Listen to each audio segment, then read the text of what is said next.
안녕하세요. HM파마 지호셉 대표입니다. 마이크로바이옴 분석 결과를 낱낱이 파헤쳐드리고 궁금하셨던 부분들을 알아보는 What's in my gut 인터뷰 시간을 마련해 보았습니다. 이번 What's in my gut 인터뷰에는 꾸준한 마이크로바이옴 테스트를 통해 건강관리를 하고 계신 허은숙 리더님을 모셨습니다. 안녕하세요. 본인 소개 먼저 부탁드릴게요. 네, 안녕하세요. 저는 마이랩 솔루션과 뉴트리라이트 제품들로 건강을 철저히 관리하려고 노력하고 있는 허은숙입니다. 마이크로바이옴 재테스트를 진행했는데 결과 변화를 어떻게 해석하고 또 앞으로 건강 계획을 어떻게 세우면 좋을지 궁금해서 인터뷰를 신청하게 되었습니다. 몇 가지 좀 질문하고 시작할게요. 이 마이랩 테스트를 하시게 된 계기가 있으실까요? 저는 이제 사업자이니까 소비자에게 효과적으로 전달하기 위해서 항상 그 신제품 체험에 대한 흥미가 높습니다. 특히 마이랩 솔루션은 기대가 컸던 이유가 어릴 때부터 제가 건강이 약했고 특히 변비로 오랜 기간 고생을 했기 때문이에요. 그래서 마이랩 테스트를 처음 해보게 되었고 여러모로 만족도가 높아서 제 테스트까지 해보게 되었어요. 제 테스트는 6개월마다 해야 되는 것으로 알고 있는데 조금씩 미루다 보니까 2년 만에 제가 다회차 검사를 하게 되었습니다. 평소 리더님 건강 상태는 어떠세요? 이전에는 제가 배가 빵빵하게 좀 가스가 차는 그런 증상이 되게 심했는데 많이 개선이 되었고요. 또 배변 습관도 나의 장 상태를 파악하고 또 체계적으로 관리를 하니까 많이 편안해졌어요. 장 건강 외에는 제가 한 2년 전, 최근 2년 정도 갱년기를 겪으면서 그러니까 몸에 좀 이렇게 열감이 느껴지고 좀 몸이 무거운 그런 느낌이 좀 많이 들어요. 평소 식생활은 좀 어떠세요?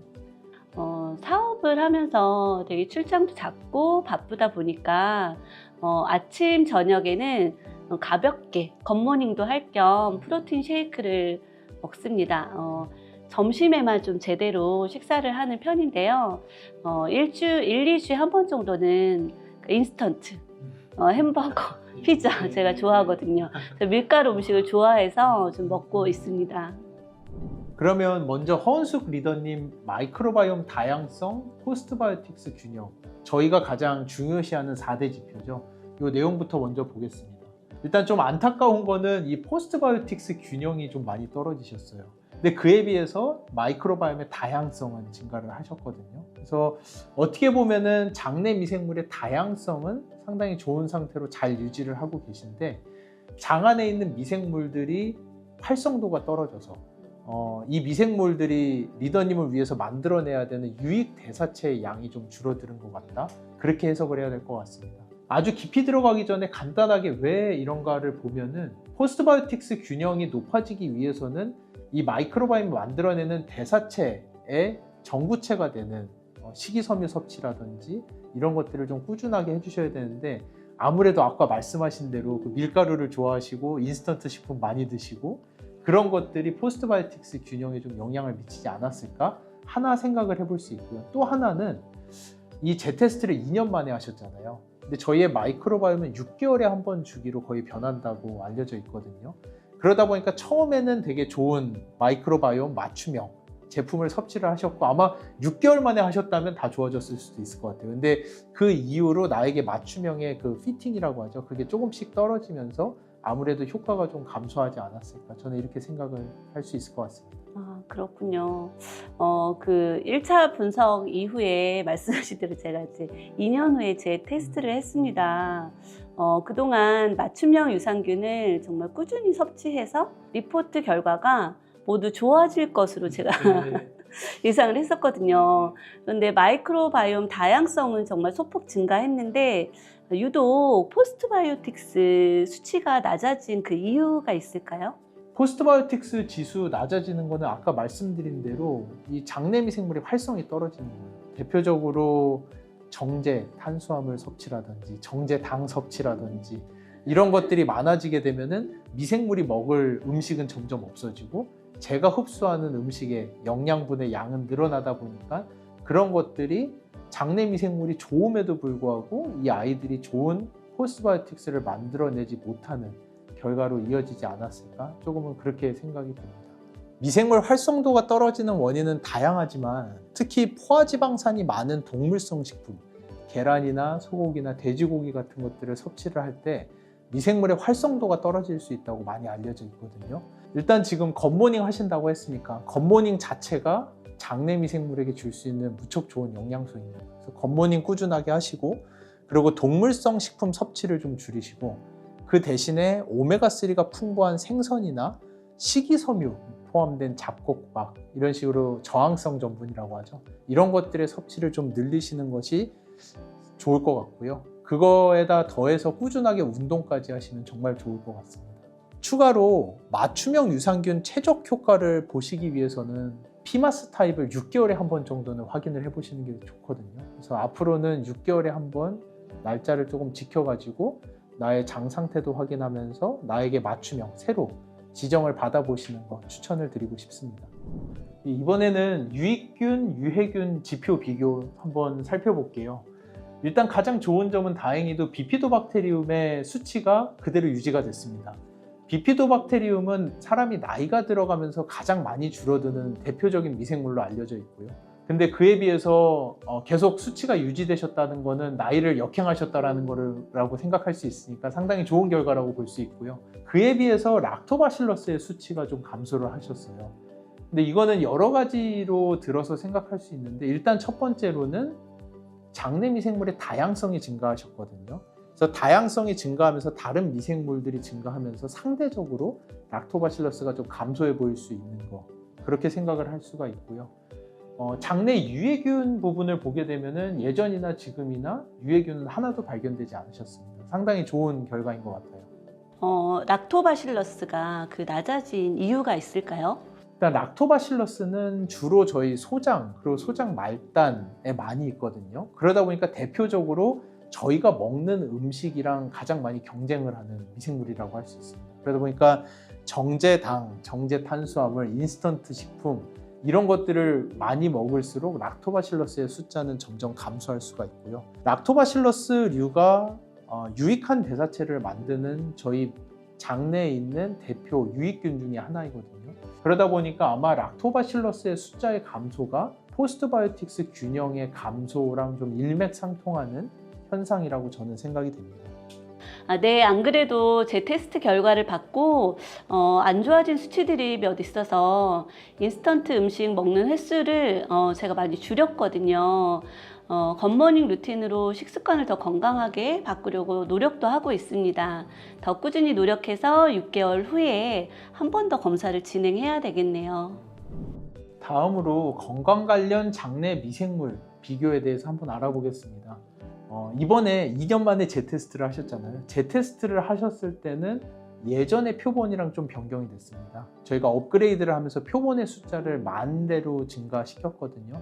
하지만 전반적인 트렌드를 보는 거에는 큰 문제는 없으니까 그렇게 참고해 주시면 좋을 것 같습니다. 건강 관련 장내 미생물 항목 중에 콜레스테롤, 체지방, 면역, 인지 건강 항목이 평균 대비 좀 낮게 나오셨어요. 특히 면역의 경우에는 이전에도 낮았는데 이번에도 낮게 나오셨거든요. 그래서 설사 관련된 항목은 이전에는 낮았는데 이번에는 많이 개선이 되셨습니다. 낮게 나온 건강 항목의 경우에는 해당 항목에 대해서는 미생물의 좋은 영향을 상대적으로 덜 받고 있을 가능성이 있는 항목으로 관리적인 측면에서 관찰이 필요하다고 볼 수 있습니다. 그러면 제가 이 수치가 낮게 나온 항목들을 개선하려면 어떻게 해야 될까요? 특히 콜레스테롤 관련 미생물들이 낮아졌는데 어떻게 관리를 하면 좋을까요? 일부 지표 미생물의 분포를 높이는 데 좀 집중하시는 것보다는 일단은 가장 기본이 되는 4대 지표에 먼저 집중을 하시는 게 좋을 것 같아요. 마이크로바이옴 다양성이랑 포스트바이오틱스 균형, 수치를 중심으로 장 관리를 하시는 게 더 좋을 거라고 저는 추천을 드리고 싶습니다. 그래서 지금과 같이 지속적인 마이크로바이옴 다양성과 포스트바이오틱스 수치를 관리해 주시면 낮게 나왔던 건강 관련 장내 미생물의 분포도가 궁극적으로는 높아질 수 있을 거라고 저는 생각을 합니다. 콜레스테롤 건강 관련 장내 미생물 항목은 고콜레스테롤 그룹에서 비중이 높은 지표 미생물의 분포인데요. 생애 주기에 따라 달라질 수 있습니다. 콜레스테롤 건강에 안 좋다는 의미가 아니라 콜레스테롤 건강에 도움을 주는 미생물의 분포도가 다소 낮다는 점을 참고해 주시면 좋을 것 같고요. 나쁜 콜레스테롤이라고 보통 말하는 LDL, 중성지방을 낮춰주기 위해서 포화지방산 섭취를 줄이시고 식이섬유 섭취를 늘리고 오메가3 지방산과 같은 건강기능성 식품을 함께 섭취하시면 효과적으로 콜레스테롤 건강을 관리하실 수 있습니다. 그래서 이렇게 다회차 전후 결과를 비교해 보았는데요. 혹시 더 궁금하신 내용 있으시면 말씀 부탁드립니다. 요즘 이제 갱년기 증상을 겪고 있는데 이것이 마이크로바이옴에 영향을 주었을지가 궁금하고요. 또 갱년기, 노화가 시작되면서 나이가 들면서 생기는 기저질환에 대한 염려도 제가 늘어나고 있어요. 그래서 나이가 들수록 마이크로바이옴 관리는 어떻게 달라져야 하는지 궁금합니다. 여성의 경우에는 월경 주기에 따라 마이크로바이옴도 변한다고 알려져 있습니다. 갱년기를 거치면서 호르몬이 변화하고 마이크로바이옴의 다양성이 줄어들고 유익균이 감소하는 것과 같은 변화는 보편적으로 잘 알려져 있는 내용입니다. 생애주기, 노화 말씀하셨는데 생애주기도 미생물에게 영향을 많이 미친다고 알려져 있기 때문에 이런 변화에 대비해서 꾸준한 관리가 중요할 것 같습니다. 갱년기 여성의 대표적인 특징은 에스트로겐이 감소하는 거잖아요. 저희 몸에서 만들어진 에스트로겐은 혈류를 통해서 체내를 순환하고 소변 또는 대변으로 배출이 되는데요. 이 과정에서 놀랍게도 마이크로바이옴이 이 에스트로겐이 배출되지 않고 재활용이 될 수 있도록 도와주는 아주 중요한 역할도 합니다. 건강한 식생활 습관과 더불어 마이랩을 통해서 장 관리를 꾸준하게 해주신다면 다양한 호르몬 변화에도 긍정적인 도움을 받으실 수 있습니다. 네, 현 상태에서 마이크로바이옴을 개선시키려면 저는 구체적으로 어떤 노력을 하면 좋을까요? 건강기능식품은 제가 다양하게 잘 챙겨 먹고 있습니다. 앞서 말씀해 주신 것처럼 일단 제일 중요한 건 인스턴트 식품 섭취를 좀 줄이는 게 중요한 것 같아요. 그리고 가공식품에 들어있는 다양한 첨가제나 방부제 이런 것들이 일단은 마이크로바이옴에 아주 안 좋은 영향을 미치는 핵심 인자로 알려져 있기 때문에 이런 거보다는 식이섬유, 발효음식, 한식 위주의 식단으로 신경을 좀 써주시면 좋을 것 같습니다. 제가 리더님 건강 설문을 보니까 사업 때문에 이동도 많으시고 무척 바쁘셔가지고 물 섭취가 좀 적으시더라고요. 확실히 수분 섭취가 부족하신데 이 수분 섭취가 부족하면 장내에서 미생물이 또 음식물이 장을 통과해서 이동하는 시간이 점점 길어지고 그러면은 저희가 원치 않는 특정 미생물들이 과도하게 많이 만들어지게 되고 그러면 전반적으로 그들과 싸워야 되는 유익균들의 숫자가 줄어들고 그리고 유익균이 만들어내는 포스트바이오틱스도 줄어들게 되고 이런 것들이 전반적으로 이제 나비 효과로 계속 일어날 수가 있거든요. 그래서 하루에 아무리 바쁘셔도 최소한 8잔에서 10잔 정도 물 섭취하시는 것을 권장드립니다. 굿모닝 습관을 실천하기 시작했는데요. 이게 저의 마이크로바이옴에 도움이 될까요? 굿모닝은 일단 아까 말씀드렸던 것처럼 인스턴트 식품이랑 완전히 반대가 되는 대표적으로 저희 장내 미생물들이 좋아하는 식이섬유, 단백질, 홍단백질 이런 것들이 풍부하게 들어있는 데다가 거기에다가 유산균까지 같이 드시는 거잖아요. 그래서 굿모닝 통해서 매일 아침마다 유산균 섭취 루틴화 시켜주시는 거 너무 좋은 습관이고요. 그리고 장내 상피세포는 평균 5일 정도의 빠른 주기로 새로운 세포로 계속해서 만들어지거든요. 이러한 빠른 세포 교체가 장내 환경을 지속적으로 변화를 시키기 때문에 이런 것들이 장내 미생물 분집에 상당히 큰 영향을 줄 수가 있습니다. 그래서 유산균 일단은 저희가 알고 있는 것처럼 소화도 돕고 장내에서 비타민도 만들지만 방금 말씀드린 그 장내 세포의 재생성에도 상당히 큰 도움을 주기 때문에 유산균 꾸준히 섭취하시는 거 무척 중요합니다. 그래서 특히나 이 유산균의 긍정적인 효과를 얻기 위해서는 맞춤형 유산균 섭취를 꾸준하게 해주시는 게 가장 중요할 것 같습니다. 아침 공복에는 맞춤형 유산균을 섭취하고 그리고 저녁에는 이제 일반 유산균을 섭취하고 있는데 이렇게 계속 함께 섭취해도 괜찮을까요? 예, 일단은 아침, 저녁 시간이 많이 떨어져 있기 때문에 큰 문제는 없거든요. 근데 맞춤형 유산균을 드시면서 조금씩 개선되는 느낌이 있고 좋다라고 느껴지시면은 맞춤형 유산균에 집중하시는 것도 상당히 좋을 것 같습니다. 일단 이 맞춤형 유산균 자체가 마이크로바이옴의 다양성 증대와 장내 유익균, 그리고 장내 유익균이 만들어내는 포스트바이오틱스 균형을 최적화하기 위해서 설계가 되어 있는 맞춤형 제품이거든요. 그래서 가급적이면 맞춤형 유산균 섭취하시는 것을 추천을 드리고요.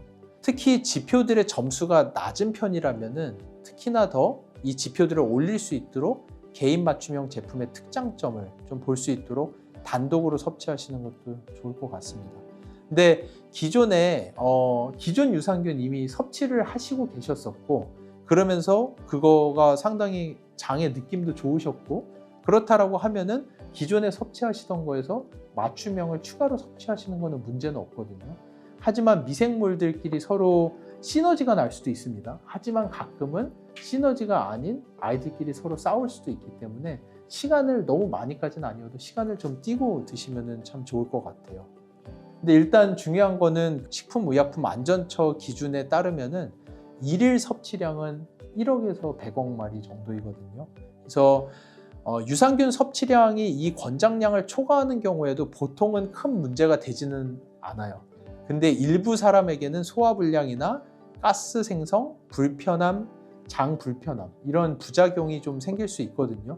그래서 점진적으로 섭취하시면서 스스로 몸 상태를 체크하시면서 보시면 좋을 것 같습니다.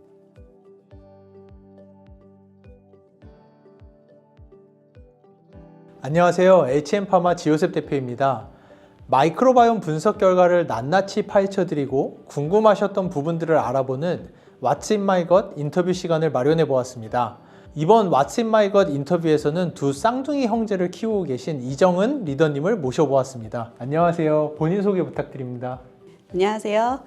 저는 12살 일란성 쌍둥이 형제 최원규, 최문규의 엄마 이정은입니다.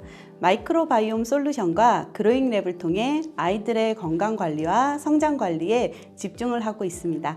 두 아이들이 쌍둥이임에도 불구하고 서로 다른 건강 상태를 보여서 평소에 궁금했던 것을 물어보고 좀 더 체계적으로 아이들 건강을 관리하고 싶어서 인터뷰에 참여하게 되었습니다. 혹시 마이랩 검사를 진행한 특별한 계기가 있을까요? 저희 평소에 쌍둥이 중 첫째가 입냄새가 좀 나고 방귀 냄새가 조금 심해서 장 건강에 걱정을 좀 많이 했어요. 그래서 장 건강 검사 기회가 있으면 해봐야 되겠다는 생각을 했는데 이번에 마이랩이 나오면서 설레는 마음으로 검사를 하게 되었습니다. 먼저 원규를 검사를 해보고 신뢰도가 되게 많이 좋아졌어요. 엄마인 제가 제일 잘 아는 우리 아이들의 이 세세한 건강 부분까지도 리포터 내용이 비슷하게 맞아떨어지더라고요. 그래서 문규도 같이 진행을 하게 되었습니다. 평소에 두 아이의 건강 상태는 좀 어때요? 다행히 크게 아프지는 않은데 저희 아이들이 두 아이 모두 피부 질환이 조금 있어요. 팔 안쪽 부분이라든가 다리 접히는 이런 부분에 접촉성 아토피라든가 건선 아토피가 조금 있고요. 시력이 둘 다 좀 안 좋다 보니까 이제 눈 건강에 조금 꾸준하게 관리를 하고 있습니다. 먼저 원규, 문규의 마이크로바이옴 4대 지표를 먼저 좀 볼게요. 둘이 일란성 쌍둥이인데도 정말 신기하게 많이 다르죠. 근데 정말 관리가 잘 되어 있어요. 이 정도로 지표가 좋은 어린아이들 보기 어렵거든요. 원규 같은 경우에는 마이크로바이옴 다양성은 상위 25%, 포스트바이오틱스 균형은 상위 15% 수준이기 때문에 상당히 관리가 잘 되어 있고, 여기서 더 욕심 부린다면은 마이크로바이옴 다양성을 조금 더 늘린다면은 상위 10% 내로 다 들어갈 수 있을 정도로 아주 좋은 마이크로바이옴을 가지고 있다고 보여집니다. 문규 같은 경우에는 이 마이크로바이옴 다양성은 상위 45%, 조금 낮아 보이지만 그래도 평균 수치 안에 들어와 있거든요. 걱정할 수준은 아니고요. 포스트바이오틱스 균형 같은 경우는 상위 5%, 정말 높은 수준을 유지를 하고 있네요. 마이크로바이옴 다양성이 낮다라는 거는 주변 환경에서 매일같이 조우하는 여러 인자들에 저항할 수 있는 능력이 조금 낮을 수 있다라고는 해석은 되지만, 이 정도면 충분히 좋은 수치라고 할 수 있습니다. 거기다 이렇게까지 좋은 포스트바이오틱스 균형이라고 한다면은 마이크로바이옴이 만들어내는 유익 대사체가 아주 풍부하다라는 거, 아마 어머니가 아이들에게 상당히 좋은 식단을 제공을 하고 있는 것 같아요. 마이크로바이옴이 활성이 아주 좋다, 이렇게 해석할 수 있을 것 같습니다. 원규와 문규가 마이크로바이옴의 다양성과 포스트바이오틱스의 수치가 다른 이유가 특별히 있을까요? 어떻게 원규와 문규가 이렇게 마이크로바이옴 결과가 다를 수 있냐고 물어보셨잖아요. 조금 더 면밀하게 마이크로바이옴 다양성, 포스트바이오틱스들을 보기 위해서는 아이들의 식생활 습관도 같이 보는 게 중요하거든요. 그래서 저희가 리더님에게 먼저 아이들의 원규와 문규의 식습관, 생활 습관 등을 먼저 확인을 해 보았습니다. 저희가 확인을 해 보니까 정말로 아이들이 잘 먹어요. 식습관도 무척 좋고 건강기능식품도 잘 챙겨주시고, 그러다 보니까 아이들의 마이크로바이옴 결과가 이렇게 좋은 거 아닌가? 저는 그렇게 생각이 됩니다. 몇 가지 조금 안타까운 부분이 있다면, 제가 본 바로는 문규가 이런 어패류를 좀 안 좋아한다라고 하더라고요. 그런 것이 아무래도 마이크로바이옴 다양성에 좀 영향을 미치지 않았을까?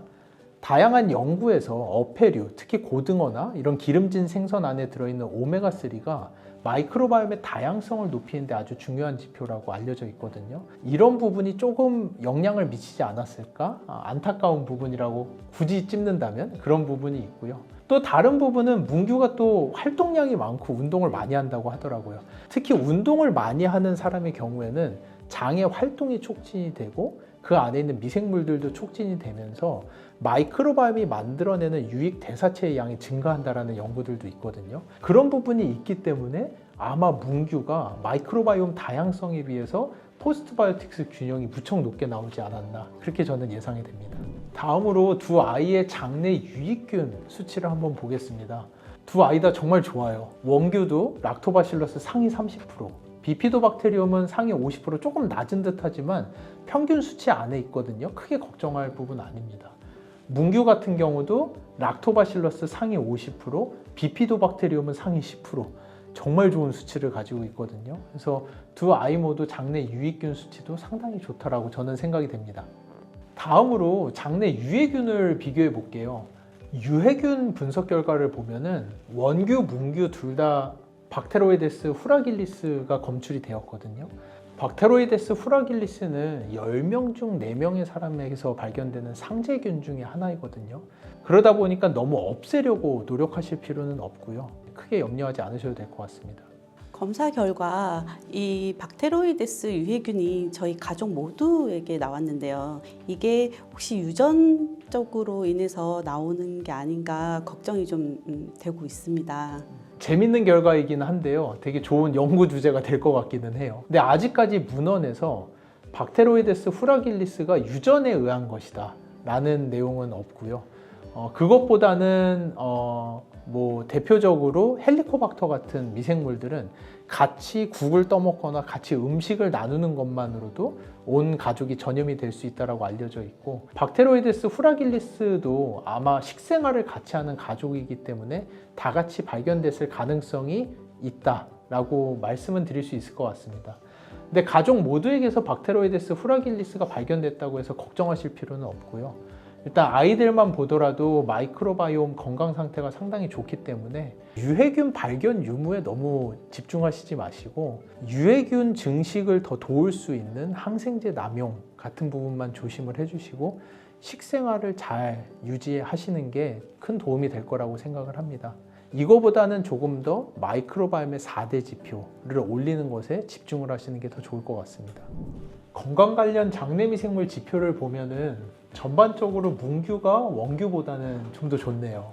항목별로 좀 자세히 보면은 원규 같은 경우에는 성장, 체지방, 면역, 변비, 단백질, 피부 면역에 관련된 지표들이 좀 낮음으로 나오네요. 이렇게 낮음으로 나오는 수치가 있는 영역에서는 마이크로바이옴의 도움을 받는 게 좀 약하다라고 이해를 하시면 좋을 것 같습니다. 원규가 실제로 문규보다 키도 좀 더 작고 체지방률이 조금 더 높아요. 이것이 이런 수치랑 연관이 좀 있을까요? 그리고 이것을 좀 개선하려면 어떻게 하면 좋을까요? 우선 두 아이의 인바디 결과를 한번 보겠습니다. 인바디 결과를 보니까 실제로 원규가 문규보다 키가 작고 체중도 좀 더 많고 BMI도 조금 더 높네요. 실제 비만 아동의 마이크로바이옴 생태계를 살펴보면 정상 체중의 아동의 마이크로바이옴 생태계와 차이가 있다고 합니다. 마이크로바이옴 관리와 함께 체중을 줄이기 위해서 일상생활에서 작은 노력들을 같이 해주시면 좋을 것 같습니다.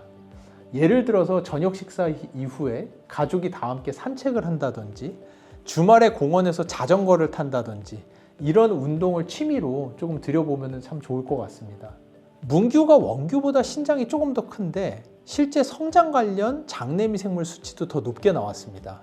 성장에는 불균형한 영양 섭취, 비만, 수면 부족, 질병, 호르몬 등 많은 영양 요소가 있어서 미생물의 수치만으로 아이들의 성장을 예측하기는 어렵지만 해당 분석 수치는 발육이 상대적으로 부족한 아이들 그룹에서 비중이 높게 발견된 미생물들을 지표로 삼아서 분석한 결과로 해당 수치를 통해서 성장과 발육에 미생물의 긍정적인 영향을 어느 정도 받고 있는지를 참고하실 수 있습니다.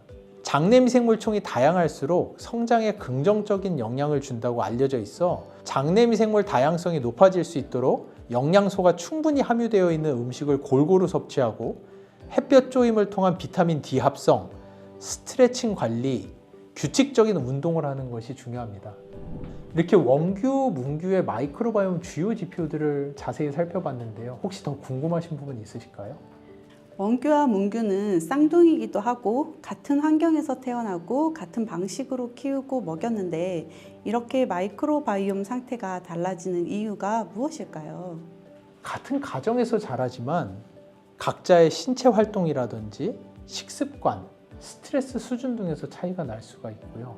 아이들이 환경 중에서 좋아하는 아주 작은 환경들의 차이가 실제로 누적적으로 마이크로바이옴에 적응이 되다 보니까 아주 작은 차이들로 인해서도 유전자가 100% 동일한 일란성 쌍둥이도 마이크로바이옴은 상당히 다를 수가 있고요. 말씀하신 대로 마이크로바이옴의 다양성도 큰 차이가 날 수 있습니다.